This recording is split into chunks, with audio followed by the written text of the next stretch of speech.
We're here in a spooky field with a car on fire and a full moon and a weird house over the far side. Yeah. Have you got any stories that fit this environment? I do. I have a really good one from out in Utah in the 1970s.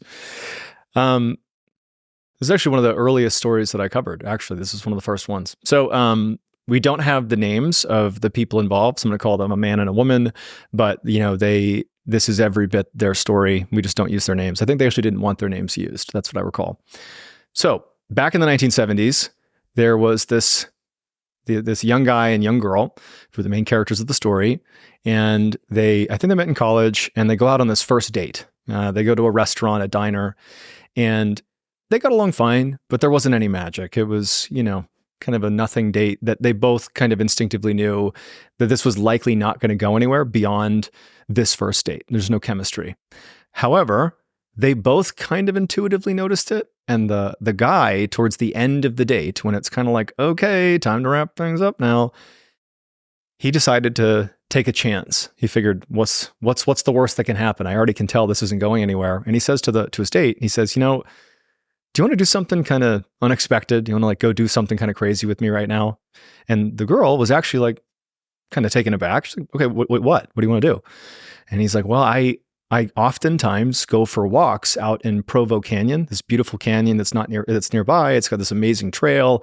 It brings you out to this overlook with this incredible view of the stars. It's a really cool spot. And I go there, later in the day, and no one's there, and it's pretty cool. But it's, we're hiking in the woods in the middle of the night. You know what I mean?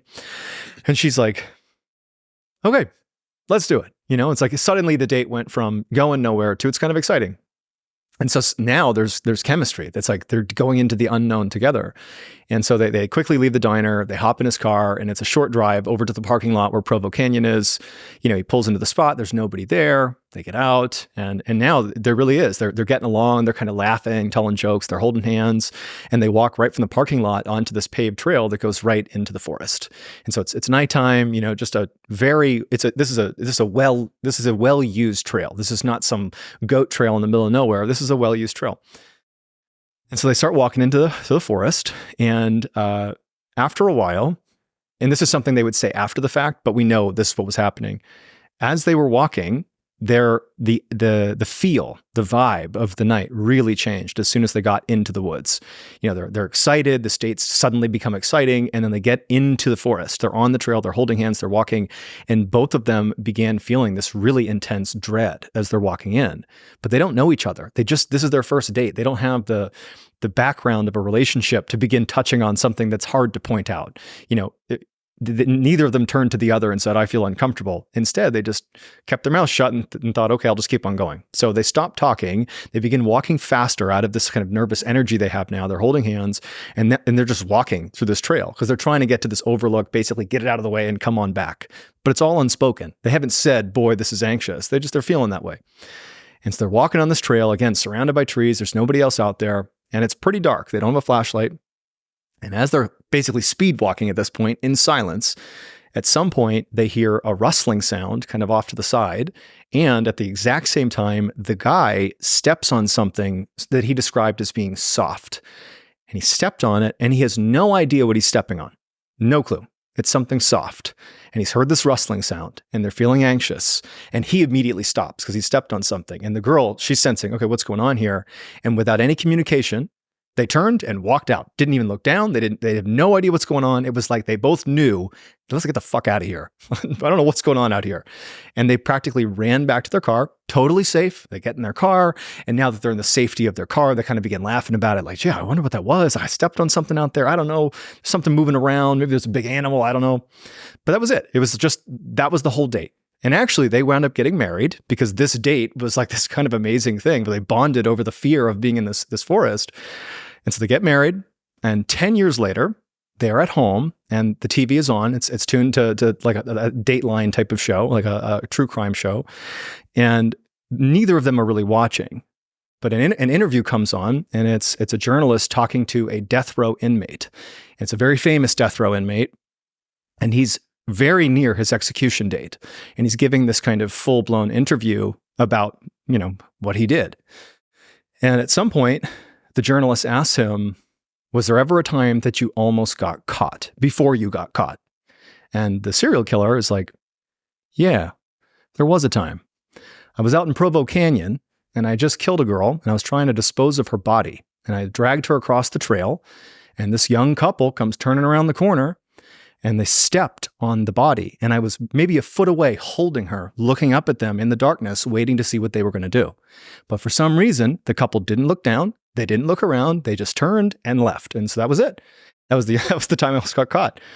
And so it would turn out the guy they had come in contact with Ted Bundy, like one of the most infamous serial killers of all time, who effectively said, had he investigated, he would have had to kill the couple. It's great. So they got their first date was running into Ted Bundy. Wow. Yeah. Oh my God.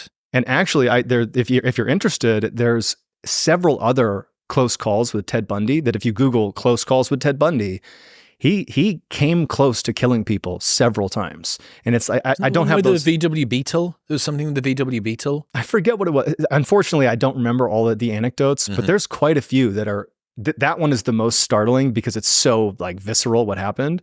But the others were, this girl who almost went on a date with Ted Bundy, but then got a bad feeling about it and canceled. And it like the day later, he gets arrested for being Ted Bundy. Stuff like, or one person who Ted Bundy randomly befriended this woman. And I think they were dating for a while and he was very close with her child. And he's like in their family while he's killing other people at the same time. And then he just broke up with her and moved on. Like he didn't do anything to her or her family while he's actively killing all these women.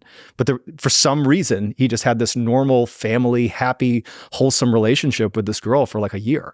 And she would find out after he was executed that she was actively dating a serial killer. So it's just, Ted Bundy had all these weird interactions with people that have been documented, but that one to me is the most startling. In other news, this episode is brought to you by Momentous. If you've been struggling to fall asleep on a nighttime, their sleep packs are absolutely fantastic. It's got an evidence-backed blend of magnesium L-threonate, apigenin, and L-theanine that will help you fall asleep more quickly, stay asleep throughout the night, and wake up feeling more rested and revitalized in the morning. I use them every single night, and they are super convenient to take on the road. Also, they are NSF certified, which means even Olympic athletes can use them. And Dr. Andrew Huberman is the scientific advisor. So if you've ever wondered what supplements Andrew Huberman takes or what he would create if he could, this is the answer. Also, there is a 30-day money-back guarantee, so you can buy them, try them, and see if it impacts your sleep for 30 days. And if you do not like it, they will give you your money back. Plus, they ship internationally. Right now, you can get a 20% discount off everything site-wide by going to the link in the show notes below or heading to livemomentous.com/modernwisdom and using the code modernwisdom at checkout. That's livemomentous.com/modernwisdom and modernwisdom